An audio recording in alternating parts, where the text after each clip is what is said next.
पेपरमध्ये सीईटीमध्ये सीईटी सेलची स्वतःची एक नोटीस आलेली आहे, रिवाइज नोटीस आलेली आहे. त्याच्यात तुम्हाला सांगतो एकंदर 30 सेशनमध्ये दोन पेपर घेतले होते. सीईटी जी इंजिनिअरिंगसाठी आहे त्याच्यात 24 बॅचेसमध्ये एक पेपर दिला गेला. किती? 24. म्हणजे जी नीट आपण एका पेपरमध्ये देशभरात देतो, ह्या महाराष्ट्रामध्ये आपल्या महाराष्ट्रामध्ये सीईटी सेलनी एक पेपर 24 बॅचेसमध्ये वेगळं वेगळं घेतलं.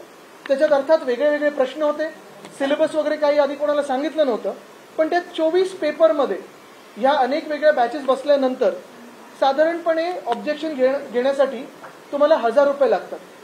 जर तुम्हाला वाटलं की तुम्ही कुठेतरी पेपरमध्ये काही चूक केली आहे, सीईटी सेलकडून काही चूक झाली आहे किंवा उत्तरपत्रिकेत काहीतरी तुम्ही चुकीचं त्याच्यात दाखवलेलं आहे आणि मला करेक्शन पाहिजे, साधारणपणे 1000 रुपये घेतात. बरोबर ना प्रदीपजी? आता ते 1000 रुपये किती ऑब्जेक्शन्सवर घेतलेत तर 1425 ऑब्जेक्शन्स ह्या पेपरमध्ये आले. म्हणजे तुम्ही आता त्याच्यात जे काही इक्वेशन आहे ते लावा, 1425 × 1000 किती झाले? एवढे पैसे ह्या सीईटी सेलनी कमवलेले आहेत. त्याच्यात 232 युनिक ऑब्जेक्शन आयडीज आहेत. आता चुका तरी किती याव्यात? ज्या विद्यार्थ्यांनी काढलेल्या आहेत, म्हणजे तुम्ही लक्षात घ्या, या सीईटी सेलनी किंवा ज्यांनी पेपर सेट केला त्यांनी चुका काढलेल्या नाहीयेत. या पेपरमध्ये चुका झालेल्या आहेत. ते किती असतील तर माझ्याकडे हे एक पान आहे, दुसरं पान आहे, तिसरं पान आहे. म्हणजे विचार करा, जो पेपर तुम्ही लिहिताय त्या पेपरमध्ये चुका ह्या 54 चुका आहेत. म्हणजे पहिलं तर ह्या एक्झामिनेशन जे सेट केलं त्यांची परीक्षा घेतली पाहिजे की त्यांची योग्यता काय आहे हे पेपर सेट करण्याची. हे कमिशनर नक्की कोण आहे त्या सीईटी सेलचे? त्यांचं अजून निलंबन का नाही झालं? 54 चुका एका पेपरमध्ये येऊ शकतात का? हा पण विचार करणं गरजेचं आहे. आता त्याच्यावर पुढे काय दिलंय? आता चुका बघा कशा आहेत. फिजिक्समध्ये 1, 2, 3, 4, 5 ह्या सगळ्या चुका फिजिक्समध्ये आहेत. या फिजिक्समधल्या चुकांमध्ये ऍक्शन टेकन एक सुद्धा त्याच्यातलं ऑप्शन बरोबर नव्हतं. म्हणजे हे एमसीक्यू असतं, 4 तुम्हाला ऑप्शन दिले जातात आणि 4 ऑप्शनमधून एक ऑप्शनवर टिक करायचं असतं.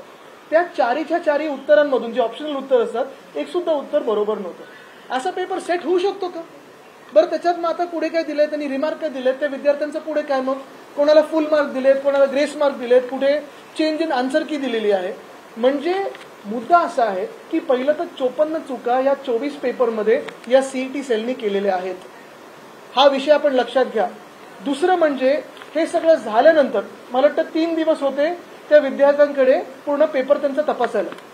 बरं, तो पेपर पण त्यांना हाती येत नाही. तो पेपर लगेच त्याच्यावरनं गायब होतो वेबसाईटवरनं आणि जे उत्तर येतं किंवा जे तुमचे मार्क येतात, मार्क तुम्हाला दिसत नाहीत, पर्सेंटाईल येतं. आता पर्सेंटाईलमध्ये गोंधळ असा झालेला आहे, काही काही ठिकाणी कमी मार्क मिळूनही जास्ती पर्सेंटाईल मिळालेत आणि काही काही बॅचमध्ये चांगली मार्क मिळूनही कमी पर्सेंटाईल मिळाले. आमचा पहिला सवाल ह्या सीईटी सेलला हाच आहे की तुम्ही हे जे पर्सेंटाईल ठरवलेलं आहे ते कसं ठरवलेलं आहे? काय गणित बसवलं तुम्ही हे पर्सेंटाईल ठरवण्यासाठी? कारण ह्या पर्सेंटाईलवरनं तुम्हाला ऍडमिशन पुढची मिळणार आहे. तर ते पर्सेंटाईल तुम्ही ठरवले काय इक्वेशन आहे हे तुम्ही सगळ्या विद्यार्थ्यांना बोलवा, आम्हाला पण बोलू नका.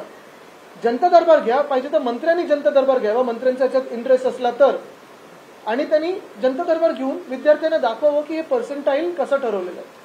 उत्तर एक जे प्रदीपजी आणि राजनजींना आलं ते उत्तर असं होतं जे सीईटी सेलकडून आलं जेव्हा त्यांनी परवा तोंडी चर्चा केली की काही काही पेपर कठीण होते आणि काही काही पेपर सोपे होते.